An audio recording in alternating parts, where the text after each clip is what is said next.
Hello, grade 11. Happy Tuesday. Happy St. Patrick's Day. Hope you all had some lucky charms for breakfast like I did. So, today is day 2 without school. Wanted to run through a few things with you. First off, for folks who are doing a really good job being responsible, doing their social distancing, thank you. It's really important. Remember that this is something that you can have without knowing it, and you can spread without knowing that you have it, so you can transmit the virus even if you're asymptomatic. So there's a lot of good news. I know there's a lot of bad news. So encouraging you guys to try to seek out what is good. Some of the things that are good, there's a new startup that's pushing to make 100,000 ventilators, which is pretty exciting. We have human trials starting for a vaccine, also very exciting, good news. So a few things. Having daily agendas is something that we're doing in my house. Might be a smart move for you. I know having structure, having a plan, having ideas of what you're doing throughout the day, it doesn't have to be set in stone, but having something loose to do with your family. I know my daughter and I sit down at breakfast every day and we kind of write out what we're gonna do. What do you want to do first, Octavia? Play. Okay, so playtime after breakfast, and we work our way through. Spending time getting outside, getting out for a walk, reading. Right now, I'm reading a book called Back in the Frame by Jules Walker. She is a Black woman who lives in London, and she's kind of going through her journey with bicycles, talking about being a kid, how she loved bikes, and then kind of getting back into it as a young woman. So I'm really enjoying that, trying to get time to read. For those of you who have pets, your dog, very good boy, very good girl. Pet your dog, hang out with your dog, walk your dog. You got a cat, play with your cat if cats like to play. Mine is kind of crazy and chews things and goes wild if we don't play. So trying to make good food choices, trying to sleep. I remember just before we had this unexpected break, a lot of you had been talking about I got 3 hours of sleep last night. This is your chance. This is your chance to bank some of that sleep. If you're watching Netflix and playing video games all day, you don't need to stay up all night doing that. Get some sleep. 8 hours, 10 hours, whatever you gotta do. Other things that I've been doing, as a lot of you know, some of my family, or almost all my family, extended family, is in Eastern Mass. Been using FaceTime a lot, checking in with folks, chatting. I've been really on my friends about posting more pictures because you can only refresh Instagram so many times. But yeah, everybody's kind of working their own way through this. If you feel like you're overreacting, if you feel like you're underreacting, don't worry about it. We're all making do, and we're all trying to do our best here. So I think that the school posted a video on Facebook with the administrators. They've all been at work this week, trying to navigate what exactly it is that we have to do. I posted on the blog already the details about where you can pick up breakfast and lunch if that is something that you and your family need to do. So that's something that the district is doing to try to be proactive in supporting folks. Some other things. I know if you have brothers and sisters who are older, who are in college, a lot of the colleges are shifting sort of their in-person classes to an online model. We are not doing that. This will not be an online class. It's really just that we are going to be trying to provide you guys with resources. A lot of the accountability piece is really going to be on you. Are you going to do the things that we post? We want to give you the resources so that folks have some work to do, have some things to read, have some things to watch. And that is starting today. So I do have some stuff. If you're on the blog right now in another tab or whatever, or on your laptop and you're watching this on your phone, I am putting that stuff up now. So the reason we're not going to a full online classroom type model, it's not truly equitable. I know some of you, have super good Wi-Fi at home and easy access and like it wouldn't be a problem, but not everybody does. I don't want to be coming back to school having certain kids who have just gotten a full, classroom experience via their computers versus others who have done literally nothing. We wanna really pull together here. We'll start with English. So if you look at the blog, I'm just going to read through what Miss Whitemink had shared. So she has some different updates. If you're on the blog, you can read it, but I'll just read it to you as well. So Honor CP, continue to work on your social identity narrative. I am extending the final essay deadline to 3/29/2020. Upload your drafts to Unified Classroom by 3/20/2020. It's a lot of 20s. By 11:59 for feedback. PM. Be sure to upload the file that says rough draft narrative essay. In addition to working on your social identity narratives, I've assigned some SAT prep lessons via Khan Academy. If for some reason you're not added to the Khan Academy classroom, please use the codes below. If you look on my blog, there's codes for the different sections so that you guys can make sure that you're able to access those. Put in a few due dates for SAT videos, 4/10, so May 10th there. Other advice, try not to wait until last minute to complete them. There are quite a few videos and or articles. When you read the articles, make sure you follow the instructions. For example, the online SAT practice article tells you to actually take the practice exam. Follow the instructions carefully.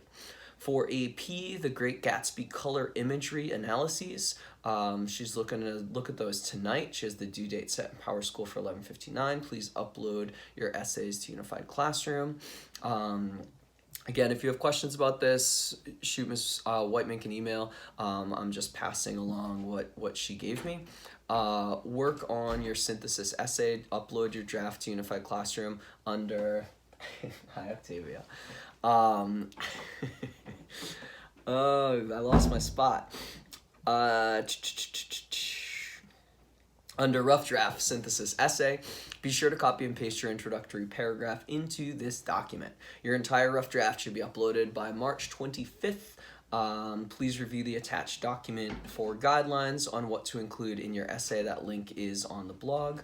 Before you write, make sure you've identified the relationships or the conversations between the sources.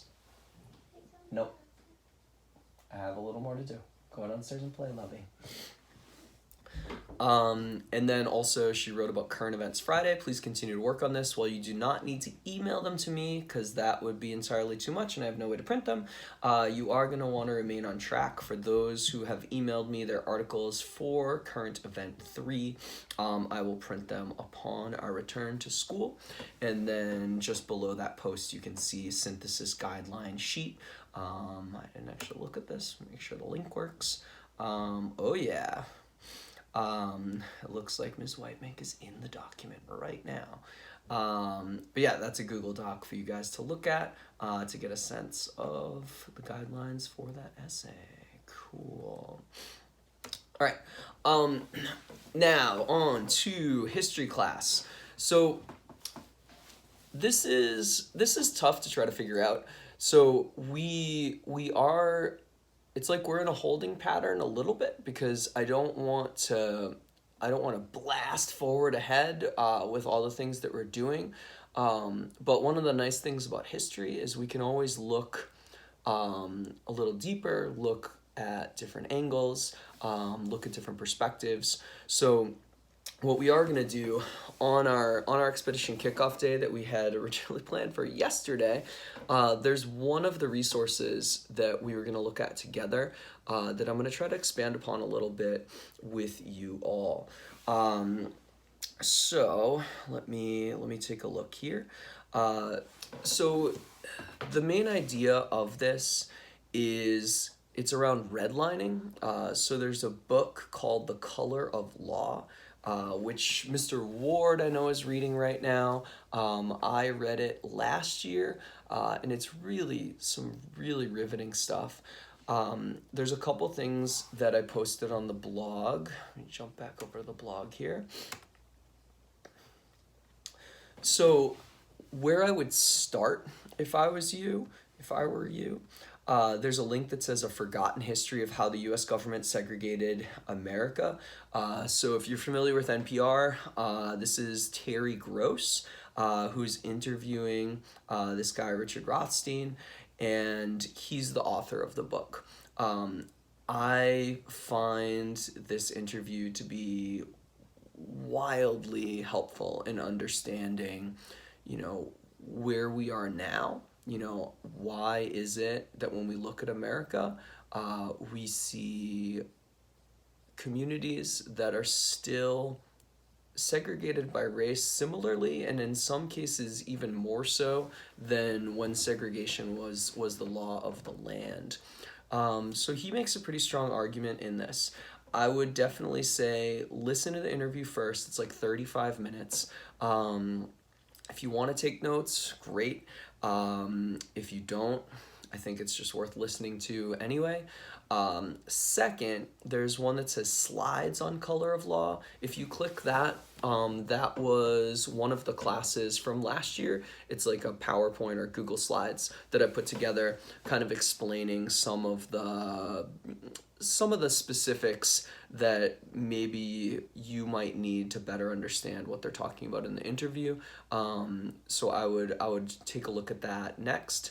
And then I don't totally remember how or why I have this, but I do have an ebook version of The Color of Law, the one that says The Color of Law PDF. This is really what, if you're looking to try to kind of do a deep dive over these weeks that we're out of school, this is what I hope that some of you will be interested in doing. So I'm thinking of it sort of book club style.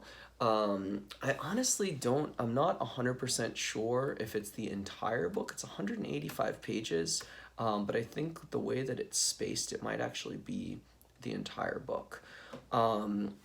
So if anybody is interested in taking a look at this, even if you're sophomores in my crew, if you're seniors who took this course last year and you're interested, my hope is that we can do sort of like book club style.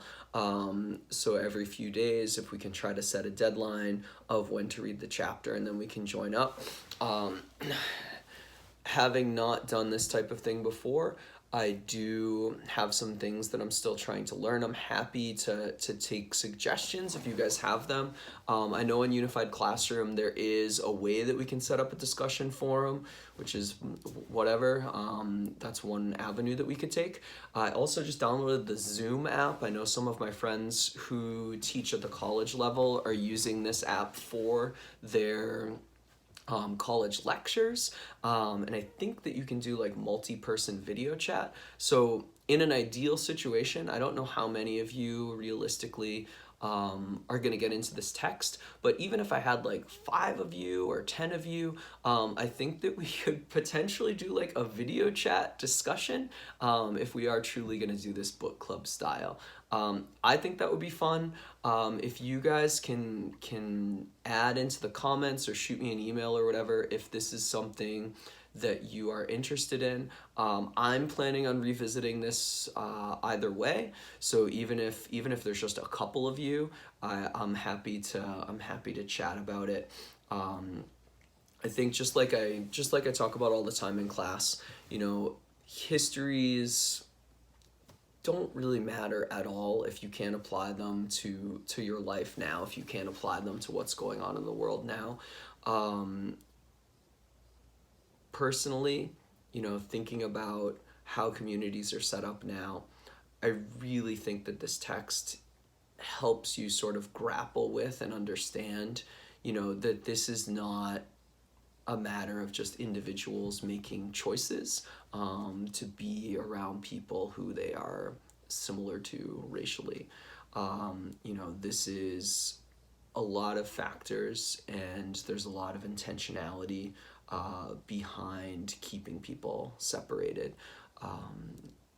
It's interesting, and hopefully you can find ways to think through this, to think through it critically, and bring something to the table in our conversations. So, for now, also, I set up YouTube yesterday and it said that I was verified to go live. I would much rather do these things live. I'm gonna obviously be not posting this live. It seems more interesting and engaging to be able to do it live. And I'm gonna try again today to sort that out. I don't know why I'm being restricted right now. But yeah, that's everything for today. I hope that you guys can take some time to read through the posts in the blog. Again, if you're opting to do that history work, my asks of you, listen to the interview first, go through the slides second, and then take a look maybe at the first chapter of the book and decide if it's something that you're willing to commit to. Once I hear from some of you, I'll make further plans and figure out, kind of a schedule, and when we can chat about it, and what structure or platform rather we'll use to do that. If you have any ideas, if you want to share with me things that you're doing that are helping you out while you're at home, school related or not, if you've got some fitness routines, if you've got some sleep routines, if you've got some nutrition routines, if you're writing agendas, if you've got stuff that you're reading that you're hyped on, if you've got some watch recommendations for Netflix or Hulu or whatever it is that you're looking at, I'm happy to see that stuff. All right, I miss you guys. I hope that all is well. Keep your distance from each other physically, but stay connected. We've got the internets. It's 2020. That's all for today. See ya.